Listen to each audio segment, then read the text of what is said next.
Breaking tonight, sources in the U.S. government now telling Fox News there is a, quote, high probability that a bomb took down that Russian passenger jet over Egypt. Our source telling us the U.S. cannot yet confirm who's behind what may be one of the worst single terrorist attacks since 9/11. But tonight, ISIS is again claiming credit for the disaster, and there's new reporting that the U.S. intercepted ISIS communications that may put these questions to rest. We are joined by Congressman Peter King, who was briefed on this today, and Lieutenant Colonel Tony Shaffer, who worked on with Boeing on preventing bombs from being smuggled onto planes. But we begin with our chief intelligence correspondent, Catherine Herridge, with the very latest. Catherine? Thank you, Megan. Tonight, Fox News confirming that the intelligence community has intercepts.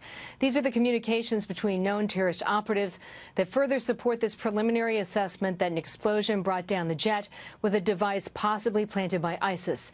The president's national security team had no comment tonight, saying speculation would only prejudice the investigation led by the Egyptians.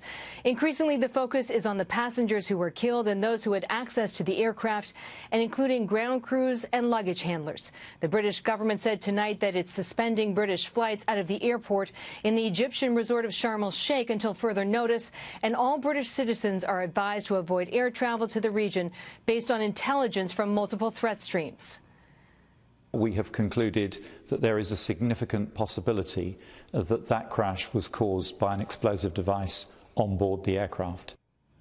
Meantime, U.S. officials at counterterrorism and intelligence agencies here in Washington are urging caution and no rush to judgment because the black boxes have been recovered, but they are damaged and have not been fully evaluated, and a catastrophic failure has not been completely ruled out.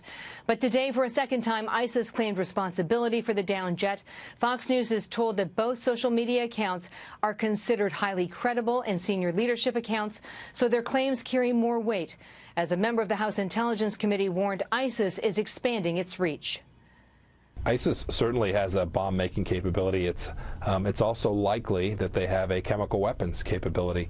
Right? They are drawing talent from all across the world. This administration has consistently underestimated the risk that ISIS places, not in Syria, not in Iraq, but in places that Americans find themselves. It will call out for a redoubling of America's strategy to crush ISIS now. An intelligence contact says 2 Palestinian bomb makers have the talent to make devices that use what's called an arming switch based on barometric pressure, and one was in Iraq and connected to the al-Qaeda guys who became ISIS. He then fled to Yemen in 2009. We just don't know the significance, though, of this data point tonight and any connection, Megan. Catherine Herridge, thank you. You're welcome. Joining us now with more, Congressman Peter King, who's a member of the Homeland Security and Intelligence Committees, and Lieutenant Colonel Tony Shaffer, who's a CIA-trained intel operative and senior fellow at the London Center for Policy Research. Great to see you both. Congressman King, let me start with you. Now that the United States is involved in this and seems to be suggesting that we, too, believe this plane may have been bombed, is that your information? Yeah, I cannot go into details, but I can tell you that a number of top intelligence people in our country, in Great Britain, and other countries do believe that there's a very good likelihood that this was a bomb, that some type of explosive on the plane.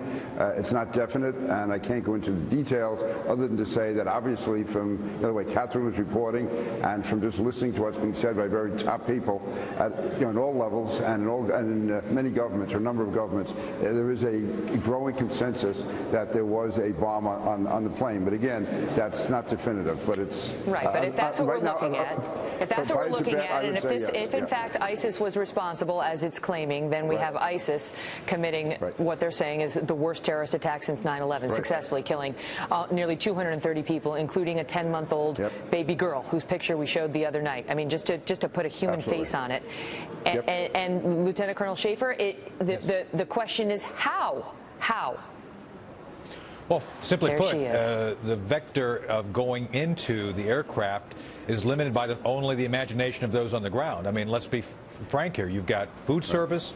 You've got people who have access to luggage.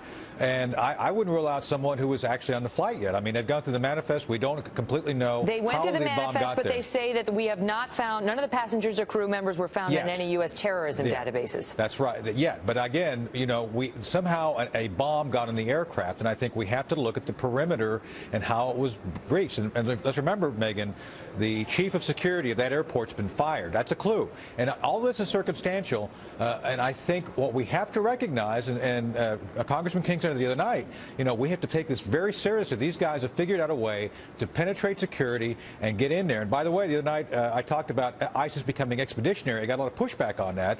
But now it looks like more than ever that they are actually spreading their wings. They may well have recruited someone. And all the places that Catherine mentioned in her report, ISIS is in all those places. So I think we have to look at how the logical vector would have been for one of these ISIS folks to put together a weapon, a bomb, to get it through security and get on an aircraft. There may be al-Qaeda involved. There may be other elements. But I think clearly, Dr. Zawahiri, the leader of al-Qaeda, said it's time now to come together to do something. So I think the encouragement of him and others, here's I think the question that people are wondering, yes. Congressman King. They're wondering whether this could happen at home, because what we have is TSA agents who, while doing their best, constantly let things go through. I mean, guns get through undetected, knives get through undetected, and the question is whether a bomb could get through undetected here, and whether that could have happened in Egypt as well if it wasn't an inside job where they actually just allowed it.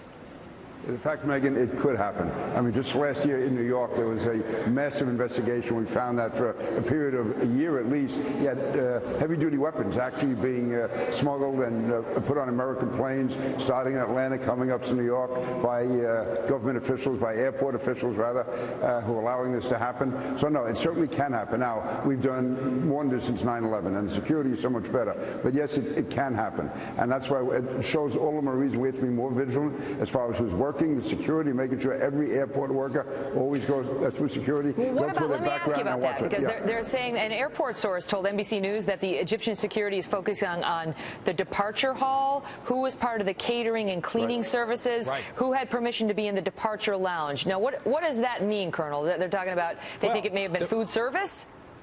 Food service or departure lounge means it's someone who's actually putting people on the aircraft. That is to say that somebody who was actually an employee could have taken a satchel, something the size of a carry-on, and stuck it on the aircraft next to a passenger. The passenger may not even noticed it. So they're looking right at a source. And this is ultimately we're talking about an insider threat. You cannot take care and prevent every single insider threat. This is why screening is so important. And in this case, Megyn, something called the Muslim Brotherhood has heavily penetrated every element of Egyptian government. So it's very possible here that we're talking about, again, a combined operation. These terrorist groups will come together to do things. And an ultimate insider could be a Muslim Brotherhood recruit who's been sitting there, a sleeper for a long time, who had access to something and slipped it in. Unbelievable. Thank you both. Thank you for being here tonight. Megyn, this is a game changer. This is a game changer. Absolutely. Congressman, thank you.